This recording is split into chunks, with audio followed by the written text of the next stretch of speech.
Function natural to natural है, f n n plus one by two, n is odd, n by two, n is even. आपको चार option दे रखे हैं, bijective, one one but not onto but not one one, neither one one not onto. देखिए कैसे होगा ये question, basics और कॉन्सेप्ट लगाएंगे हम इसमें। नेचुरल टू नेचुरल यानी वन से नंबर स्टार्ट होगा, कि इसमें भी वन रख सकते हैं और आंसर भी वन आएगा। तो जब मैंने वन रखा, तो वन रखने पर यानी वन ऑड है, ऑड नंबर रखने पर मेरा आंसर कितना आ रहा है, वन प्लस वन कितना हो गया, टू, यानी ऑड नंबर रखने पर वन आ रहा है। अगर मैं टू रखता हूं, इवन नंबर, टू रखा, टू बाई टू वन। अब एक चीज नोट करो, जब मैं ऑब्जेक्ट वन रख रहा हूं और जब मैं टू रख रहा हूं, ये मेरा ऑब्जेक्ट हुआ ना, और इसके हिसाब से इमेज हुई। अगर आपने बेसिक पढ़ा होगा तो आपको ये चीजें पता चल जाएंगी कि ऑब्जेक्ट और इमेज क्या होता है। नहीं तो आप मेरी प्रीवियस वीडियोस में से ये कॉन्सेप्ट पढ़ सकते हैं, वहां पे डिटेल में बताया हुआ है। ऑब्जेक्ट वन, ऑब्जेक्ट टू, दोनों की इमेज क्या आ रही है, वन ही आ रही है। तो इसका मतलब ये तो मैनी वन हो गया। तो इसका मतलब ये फंक्शन क्या हो गया, F is many one. One one तो नहीं हुआ ये, ठीक है, मैनी वन। चलिए अब इमेज के हिसाब से चेक करेंगे। देखो क्या कह रहा है, आगे चेक करो। अगर आप थ्री डालते हो, three plus one four, four का हाफ टू। आप फोर डालते हो, फोर बाय टू टू, यानी कि थ्री डालने पर टू आ रहा है और फोर डालने पर भी टू आ रहा है। तो इसका मतलब एक चीज नोट करो कि ऐसा कोई भी इमेज नहीं होगी, ऐसी कोई भी इमेज नहीं होगी जिसकी प्री इमेज ना हो, यानी कि codomain equals to range. Codomain equals to range. तो बेटा कोडोमेन अगर रेंज के इक्वल है तो इसका मतलब ये फंक्शन कौन सा होगा, ऑन टू फंक्शन। क्योंकि देख लो ना, कोई बच ही नहीं रही, रेंज भी यही है, कोडोमेन भी यही है, कोई एलिमेंट बच ही नहीं रहा, इसका मतलब codomain is equal to range onto function. जिसने ये प्रीवियस वीडियो दे रखी होगी वहां पे बिल्कुल डिटेल में समझाया गया ऑब्जेक्ट और इमेज क्या होता है। आप कमेंट सेक्शन में जाके लिंक देख सकते हैं उस वीडियो का, और वहां से अपनी डिटेल नॉलेज लीजिए और फिर इन क्वेश्चंस के ऊपर लगाइए, ठीक है। चलिए नोट कर लीजिए, तो फंक्शन क्या हो गया, many one and onto. Option में कौन सा सही होगा वो आप एक बार दोबारा ऑप्शन देख लीजिए चारों।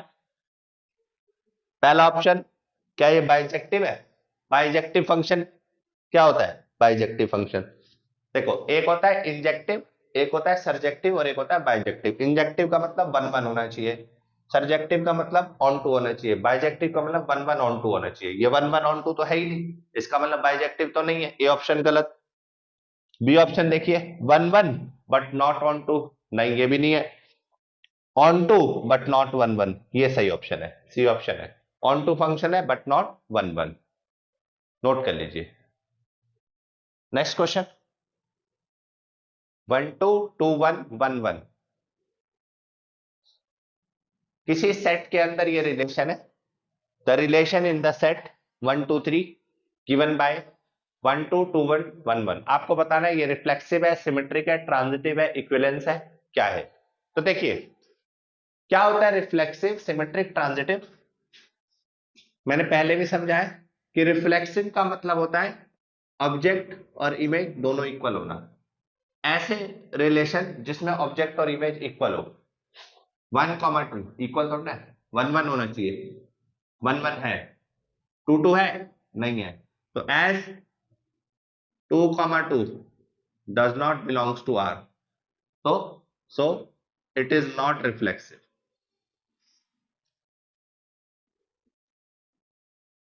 भाई वन वन है, टू वन है, टू टू भी तो होना चाहिए था, तो रिफ्लेक्सिव नहीं है, नॉट रिफ्लेक्सिव। सिमेट्रिक की बात करते हैं। सिमेट्रिक कहता है अगर ए कॉमा बी बिलोंग्स कर रहा है रिलेशन से, तो b comma a belongs to relation, ठीक है, देन ये भी बिलोंग करना चाहिए। चेक करो, वन कॉमा टू बिलोंग कर रहा है, टू कॉमा वन कर रहा है, हाँ कर रहा है, टू कॉमा वन कर रहा है, वन कॉमा टू कर रहा है, हाँ कर रहा है, वन कॉमा वन कर रहा है, वन कॉमा वन कर रहा है, हाँ कर रहा है। मतलब इन दोनों का प्लेसेस चेंज करके चेक करो कि क्या वो वापस उस रिलेशन में आ रहे हैं, तो बोलोगे यस इट इज सिमेट्रिक।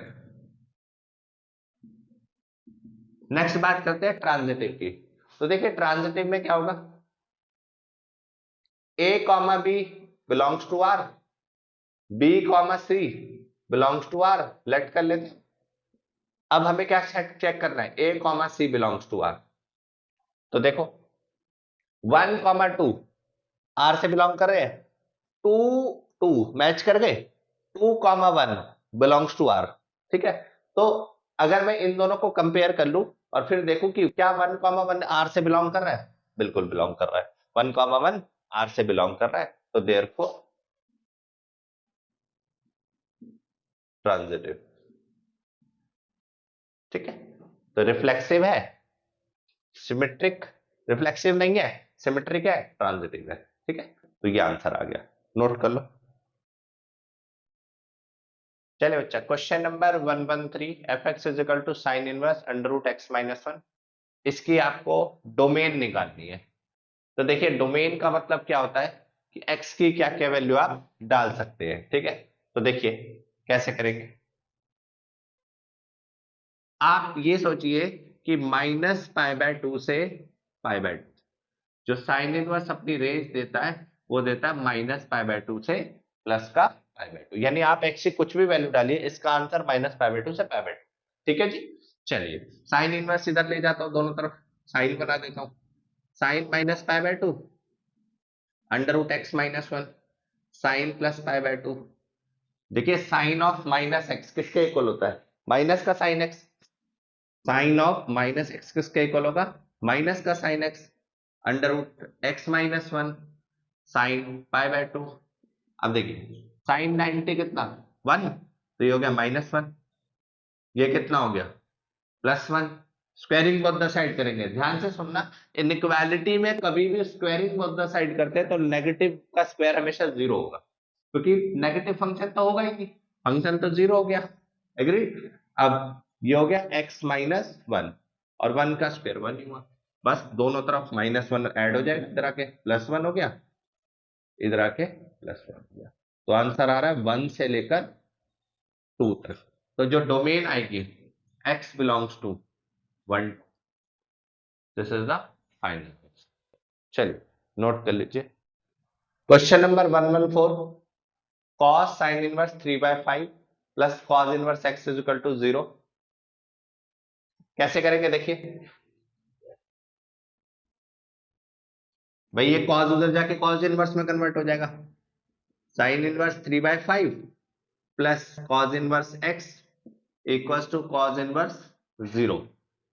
ठीक है, चलिए sin inverse 3/5 plus cos inverse x is equal to cos inverse, अब 0 कब होता है cos पे, π/2, cos 90 0 होता है, cos इनवर्स से cos चला गया π/2, प्लस का cos इनवर्स x उधर जाके क्या हो गया, माइनस का cos inverse x, sine inverse 3/5, sine inverse 3/5, π/2 minus cos inverse x कितना होगा, साइन इनवर्स x। फॉर्मूला याद रख लो, sine inverse x plus cos inverse x is equal to π/2, तो π/2 माइनस cos इनवर्स x किसमें हो गया, साइन इनवर्स x में, साइन इनवर्स से साइन कंपेयर हो गया, आंसर आ गया 3/5। x की वैल्यू कितनी आ गई बच्चा, 3/5, नोट कर लीजिए। नेक्स्ट क्वेश्चन पढ़ लीजिए, A B skew symmetric matrix है, कह रहा है ए बी सिमेट्रिक होगा कब, ए बी सिमेट्रिक व्हेन। चलिए देखिए ए और बी अगर स्क्यू सिमेट्रिक है तो क्या ये बात सही है कि ए का ट्रांसपोज -a के इक्वल आएगा और बी का ट्रांसपोज -b के इक्वल आएगा, और ए बी सिमेट्रिक होगा कब, भाई ए बी सिमेट्रिक होगा जब ए बी का ट्रांसपोज करो वो किसके इक्वल आ जाए, बी का ट्रांसपोज, ए का ट्रांसपोज, बी का ट्रांसपोज किसके इक्वल -b, ए का ट्रांसपोज किसके equal -a, -b into -a किसके इक्वल हो गया, ba। अब ये सिमेट्रिक तभी बन पाएगा व्हेन ba किसके इक्वल हो जाएगा, ab के इक्वल हो जाएगा। This is the final answer कि आपका ab जो है वो सिमेट्रिक मैट्रिक्स तभी हो पाएगा जब ba is equal to ab आ जाएगा। चलिए नोट कर लीजिए, क्वेश्चन नंबर 116, ए मैट्रिक्स दिया हुआ है, ए की पावर 5 माइनस ए की पावर 4 माइनस ए की पावर 3 प्लस ए स्क्वायर, इसका आंसर निकालना है। चलिए देखिए कैसे करेंगे।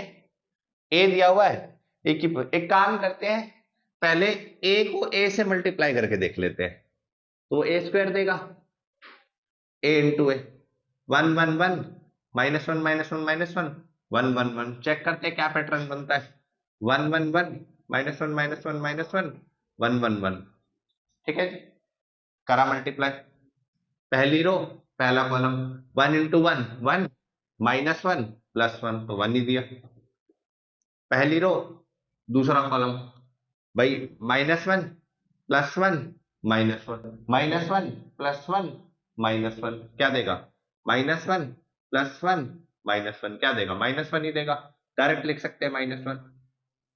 अगला देखो, पहली रो तीसरा कॉलम, 1 माइनस 1 प्लस 1, फिर वही 1 दे दिया, 1 माइनस 1 प्लस 1, फिर 1 आ गया, माइनस 1 प्लस 1 माइनस 1, फिर माइनस 1 आ गया, फिर ये बचा 1 1 माइनस 1 प्लस 1, फिर 1 आ गया, 1 माइनस 1 प्लस 1 1 माइनस 1 1, देखें तो यही पैटर्न बना है दोबारा से। तो ए स्क्वायर किसके इक्वल आ गया, ए के इक्वल आ गया, बेसिकली दोबारा देखा मैंने, ए स्क्वायर किसके इक्वल आ गया, ए के इक्वल आ गया, ठीक है। अब मैं दोनों तरफ अगर मैं ए से मल्टीप्लाई कर दूं, दोनों तरफ मैं ए से मल्टीप्लाई कर दूं, 3 मल्टीप्लाई बाय ए, तो ए क्यूब मेरा किसके इक्वल आ गया, ए स्क्वायर, और ए स्क्वायर मेरा किसके इक्वल है, ए के इक्वल, ठीक है जी। फिर दोनों तरफ मैं फिर ए से मल्टीप्लाई कर देता हूं, ए इंटू ए क्यूब, फिर ए इंटू ए स्क्वायर, फिर देखो ए की पावर 4 किसके इक्वल आ गया, ए स्क्वायर, और ए स्क्वायर कितना है मेरा, ए के इक्वल है, ए स्क्वायर मेरा ए के इक्वल है, फिर दोनों तरफ ए से मल्टीप्लाई कर देता हूं, तो ए इंटू ए की पावर 4, ए इंटू ए स्क्वायर आ गया, ए की पावर 5 फिर से ए के इक्वल आ गया, तो इसका मतलब मुझे ये पता चला कि ए की पावर 5 भी ए है, ए की पावर 4 भी ए है, ए क्यूब भी ए है, और ए स्क्वायर भी ए है, प्लस ए माइनस ए प्लस ए माइनस ए, कैंसिल हो गया, फाइनल आंसर क्या आ गया, 0। नोट कर लीजिए।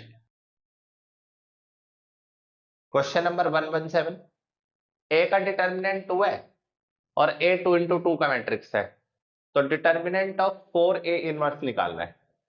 तो देखिए कैसे निकलेगा, अगर मैं आपसे बोलूं 4a इनवर्स का डिटर्मिनेंट, इसका मतलब ये हो गया कि जब भी कोई स्केलर क्वांटिटी डिटर्मिनेंट से बाहर आती है तो उसके ऊपर उसकी पावर आ जाती है ऑर्डर, ऑर्डर कितना था 2, तो ये बात मैंने आपको प्रीवियस वीडियोस में बताई हुई है। ए इनवर्स 4 का स्क्वायर कितना 16, भाई ए इनवर्स का डिटर्मिनेंट का हो या 1 में डिटर्मिनेंट ऑफ ए का हो, दोनों बातें सेम है। ए का डिटर्मिनेंट कितना दिया हुआ है 2, 16/2 कितना आ गया 8, तो इसका मतलब आपको ये पता होना चाहिए कि ए का इनवर्स का डिटर्मिनेंट या फिर 1 में डिटर्मिनेंट हो, एक बात है, दूसरा आपको ये पता होना चाहिए के ए का डिटर्मिनेंट इक्वल्स टू के की power n determinant of A, where n is the order of matrix।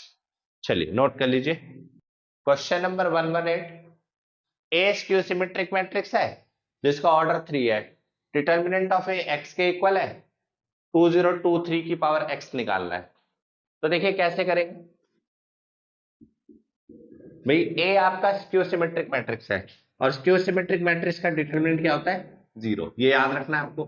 भाई स्क्यू सिमेट्रिक मैट्रिक्स के डायगोनल एलिमेंट 0 होते हैं और स्क्यू सिमेट्रिक मैट्रिक्स का जो डिटर्मिनेंट होता है वो 0 होता है, ठीक है जी। तो डिटर्मिनेंट ए कितना है, x है, x किसके इक्वल आ गया 0 के इक्वल, आपको किसकी वैल्यू निकालनी है 2023 की पावर x, किसी की भी पावर 0 कितना आंसर आता है 1, तो this is the final.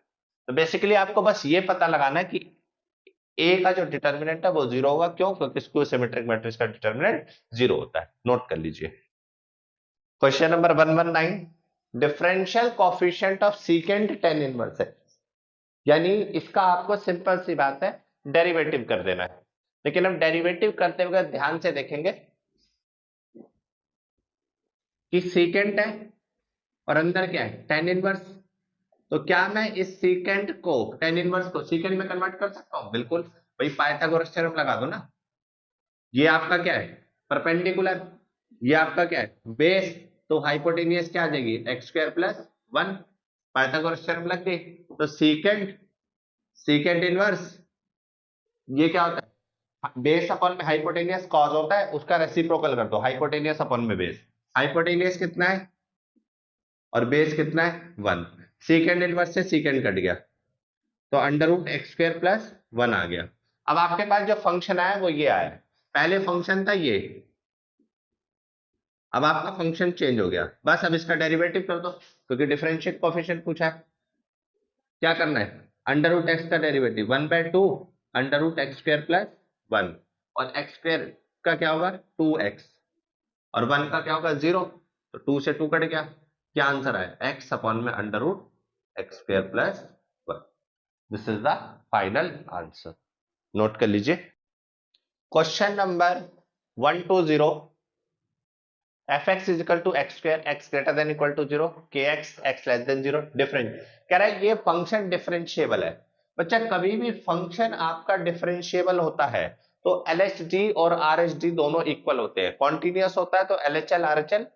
Continuity और डिफरेंशिएबिलिटी में ना बहुत प्रॉब्लम रहती है बच्चों को, प्रेजेंटेशन एक तो प्रॉब्लम रहती है कि किस तरीके से प्रेजेंट करें। मैंने अपनी प्रीवियस वीडियो में कॉन्टिन्यूटी डिफरेंशिएबिलिटी दोनों को प्रॉपर तरीके से प्रॉपर क्वेश्चंस में लगा के प्रेजेंटेटिव तरीके से आपको समझाया हुआ है, काफी सारे क्वेश्चन हमने कॉन्टिन्यूटी डिफरेंशिएबिलिटी के करे हुए हैं, तो आप अपनी प्रॉब्लम्स वहां से रिजॉल्व कर सकते हैं वीडियोस को देख के, ठीक है।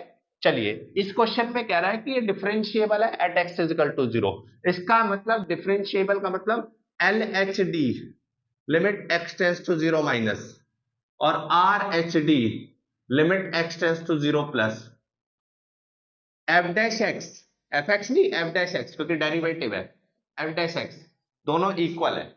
तो भाई x 0 माइनस का फंक्शन कौन सा है, ये वाला, इसका डेरिवेटिव कर दो भाई, इसका डेरिवेटिव क्या होगा k। 0 प्लस का फंक्शन कौन सा है, ये वाला, इसका डेरिवेटिव कर दो, क्या आएगा 2x, और लिमिट लगानी है x टेंस टू 0, जैसे ही तुमने लिमिट लगाई आंसर आ गया 0, तो k की वैल्यू कितनी आ गई 0 आ गई, ठीक है, नोट कर लीजिए। चलिए बच्चा इस पार्ट के लिए इतना ही, 10 क्वेश्चन मैंने आपको कराए हैं, आप इन क्वेश्चंस की प्रैक्टिस कीजिए और इससे प्रीवियस वाली वीडियोस को भी आप जाके जरूर देखिए।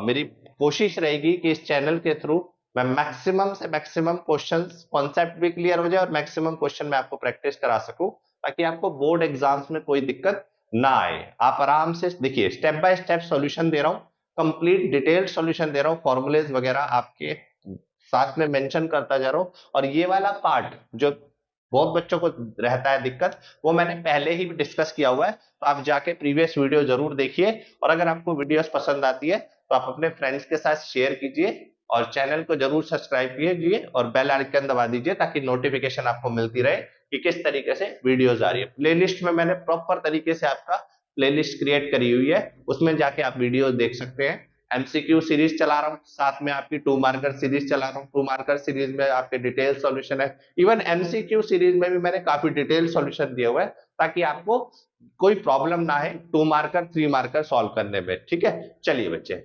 ओवर एंड आउट, आज के लिए इतना ही, मिलते हैं अगले पार्ट में, तब तक के लिए ध्यान रखिए, पढ़ते रहिए, ओके बच्चा।